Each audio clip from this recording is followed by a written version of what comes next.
Fix it.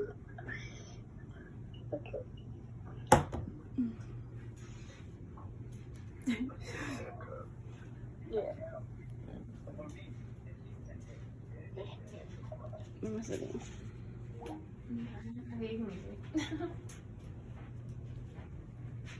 Hi everyone. Hey.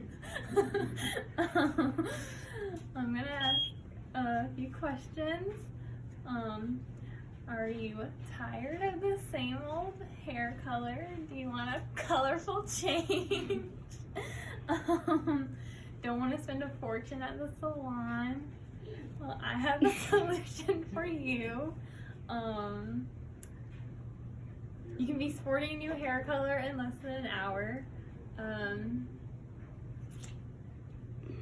I have experience with both at-home hair coloring and at the salon. Takes a lot less time at home. The salon takes forever. Unfortunately, and ironically, I am allergic to hair dye, even though it's something I love to do. I learned the hard way when I woke up one morning after dyeing my hair and looked like Frankenstein. My forehead's blue. Oh, okay.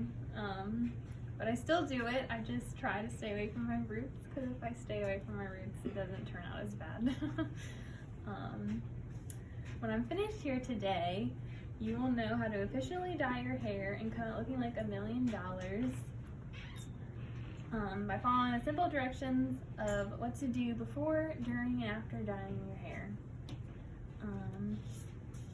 Firstly, you have to buy the hair dye you want. You want to pick a color that works best with your shade of color, because not everything's going to turn out the way you want it, especially if you have darker hair. You might want to bleach your hair first, although that's not recommended because it will damage your hair more than the regular dye. And you don't want to dye your hair back to back because it's not good either. But it will help your color pop out better if you have dark hair. I understand because my hair is dark brown. You don't want to wash your hair for like a day or two before, because not washing it will build up the natural oils and help protect your scalp from the chemicals in the dye. You can also put Vaseline around your hairline and around your ears and stuff to prevent the dye from staining your face and ears. To prep your station, which is usually going to be the bathroom, you put newspaper down because it will stain the counters. I've also learned the hard way with that. And you want to use an old towel for after, because you don't want to use a good towel and mess it all up by getting the dye on it. And also you want to wear like an old shirt or something, or unless you want to put a towel on over your shirt. But I usually prefer to wear an old shirt.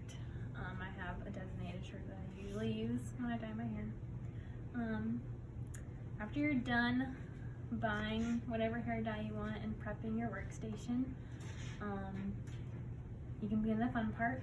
You're gonna want to open the box and find the instructions. And then the box usually comes with gloves. If it doesn't, then you can use any gloves that you have. The gloves help not dye your hands from, or stain your hands from the dye, and also protect from the irritants that are in the dye. You want to mix everything together. It usually provides you with a bottle to mix the dye and developer with. If it doesn't come with that, you can use like a bowl or Tupperware or whatever and just mix it together.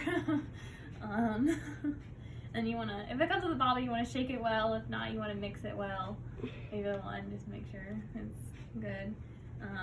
When you have it all mixed and stuff and you're ready to start dyeing your hair, you want to separate your hair into sections so you can make sure that you get everything and have maximum coverage.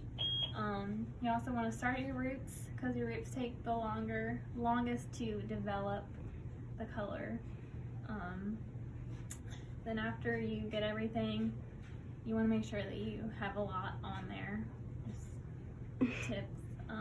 Especially if you have a lot of hair. If you have a lot of hair, you definitely want to, you might have to buy 2 boxes because I've had to do that before because I have a lot of hair when you have thick hair. But after you've done that, you want to set a timer. Usually it takes about 30 to 40 minutes. They usually ask you to leave it in longer for like the best outcome, but not too long. Usually it's like 40 minutes, sometimes an hour, depending on what you're using. If it's like a dark color or something like that. Lastly, you're gonna want to rinse out the dye. Usually use a shower. You can get into the shower or you can use a sink. I prefer the shower just because the sink is messy for me. And it also, either if you're in the shower or the sink, is going to dye or stain whatever you're using. So you probably want to clean up after yourself right after to eliminate the stain or long-term stain. You're going to want to rinse your hair until the water turns clear. That's how you'll know that you got it all out. And then afterwards, they recommend that you use conditioner. Usually, a lot of companies include the special conditioner. It's supposed to like make the color pop or stay longer or something like that. If it doesn't come with it, you can just use regular conditioner that you already have in the shower. It doesn't really matter. It just helps get the nutrients back in your hair that the dye erased. And then after, you can blow dry your hair or style it however you want. You can air dry. I personally like to air dry my hair. I feel like blow drying just damages it more, dries out your hair more.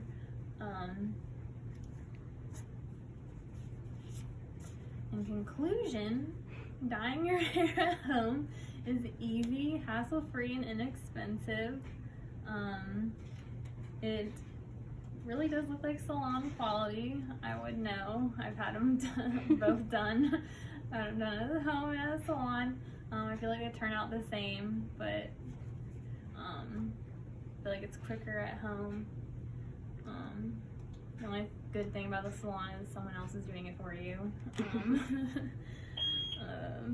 But then the bad side, it's very expensive. So in the future, you just want to do it at home, save yourself a lot of money. Yeah. Thanks for listening to me.